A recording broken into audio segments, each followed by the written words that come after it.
franchisors want you to be successful. They do. But most of the law is common sense. The 125 degrees is a very clear one. You keep the value and the perception of your hotel better, and the person who's looking for the discount goes, wow. What do you think the most important thing on every survey to every guest is?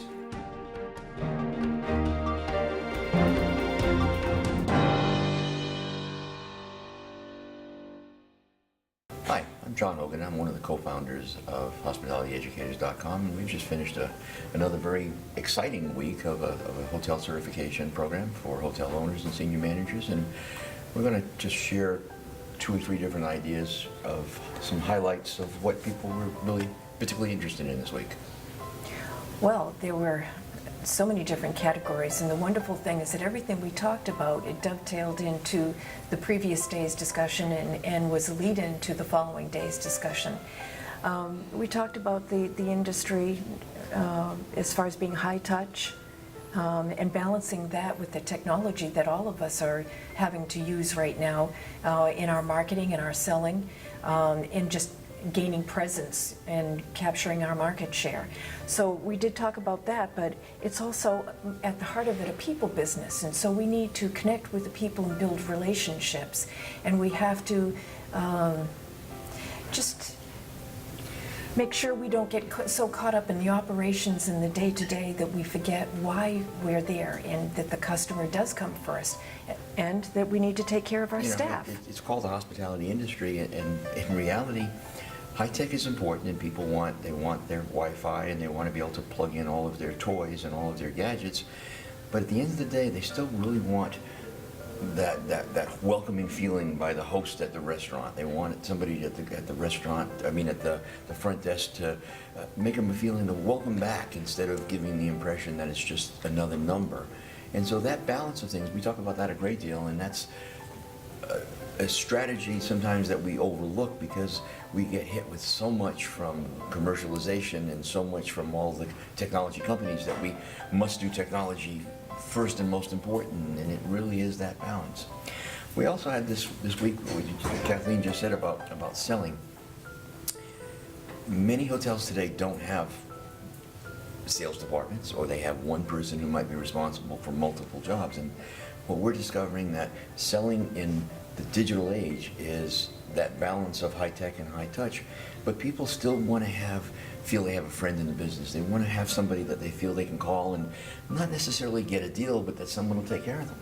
And the other thing is that in order to sell taking advantage of the technology and online, you constantly have to be keeping abreast of how it is changing. Your search engines change. You know, where you show up on a search on the page changes depending on which search engine you're using and what you're looking for, how you phrase it. So many things can disrupt what you hope to achieve in your presence. It can be from ads that don't appear to be ads anymore, because most of us have learned that when you see a lot of ads at the top of the page, we just kind of scan down, then we get to the good stuff, the real stuff. But the way they're doing it now, it's very difficult to discern which ones are the ads and which ones are just coming up because of our response to. And that led to another discussion that was really good this week in relation to cross-training. We have so much stress, and we have to try to do so much more seemingly with fewer people. So we've discovered lots of ways that people can, without adding more staff, can really make their dollars go a lot further and keep their really good people more motivated and challenged. I mean, housekeepers have to clean 16 rooms. That means cleaning 16 toilets and making 30 beds a day. That's not something that most of us really want to do for the rest of our lives. And we're glad there are some people who do that very well.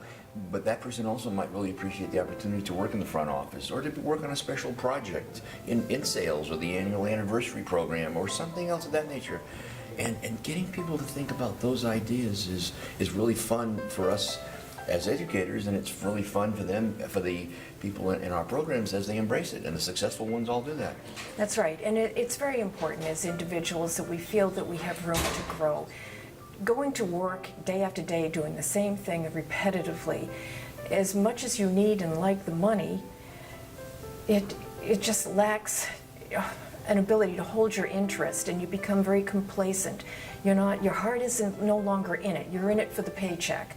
If you can cross-train people, they don't feel like they're pigeonholed into, I can only do this one thing, or I'm growing, I'm learning things that I didn't have exposure or a chance to learn before. And it keeps them engaged, their enthusiasm, their energy, everything steps up. And it is very important from the ownership side, the management side, that they're keeping their talent, because the talent is not bored. They're taking care of the need when things go wrong or emergency situations come up. They have people that can fill in. If so-and-so doesn't show up for their job today and they were very much needed, there is another person who has been able to learn about that position, has had a little bit of experience in that position, and so they can step in. They may not do it perfectly, but it gives them practice, it gives them some exposure, and it takes a little bit of the pressure off, because you never know what's going to come at you. That's another transition I've seen I've been in this business for a lot of years now. And we've discovered that the astute hotel owners of today really recognize the difference between leadership and vision, and leadership and management, and that one has to go through and identify the vision, the leader.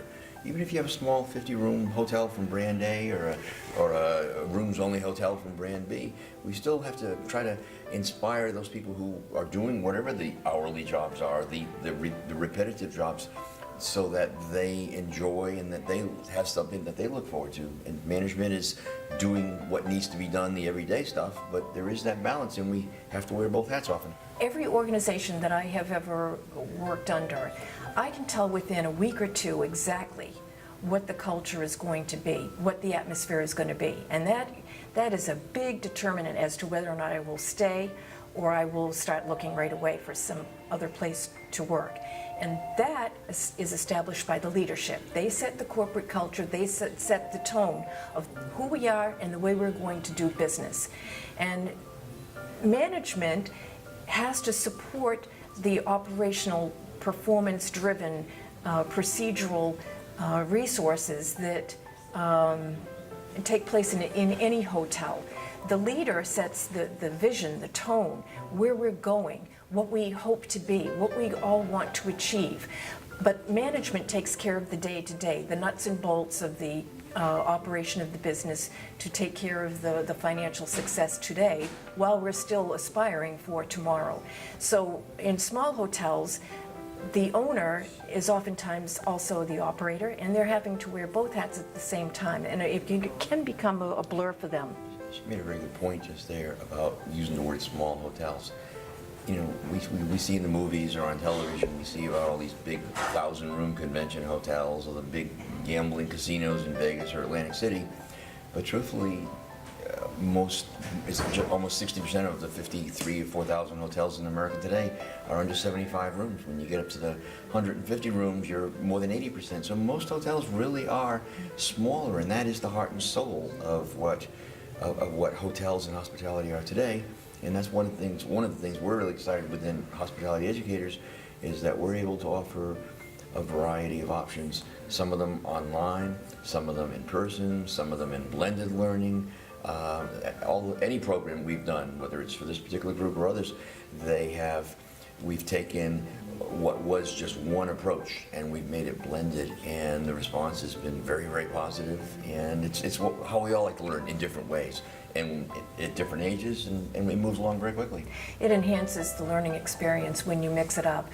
You know, some people are more visual than others. Some people, you know, really like to read a lot, and in this day and age, we're finding the attention span has dropped off so much that you've got to keep everything moving to keep their interest, to keep their attention.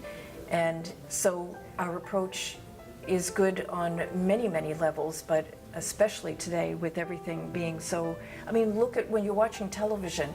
Used to be that when a commercial would come on, it would be one sponsor for a minute, minute and a half, or you might have two sponsors. Now you are bombarded with nothing but images that just trip one upon the other, and it eats up most of the program time, we're finding. But that is how quickly the information is disseminated. That's how quickly it comes at us. And so to sit and hear a boring lecture, you're going to lose your audience. So having it blended is critical.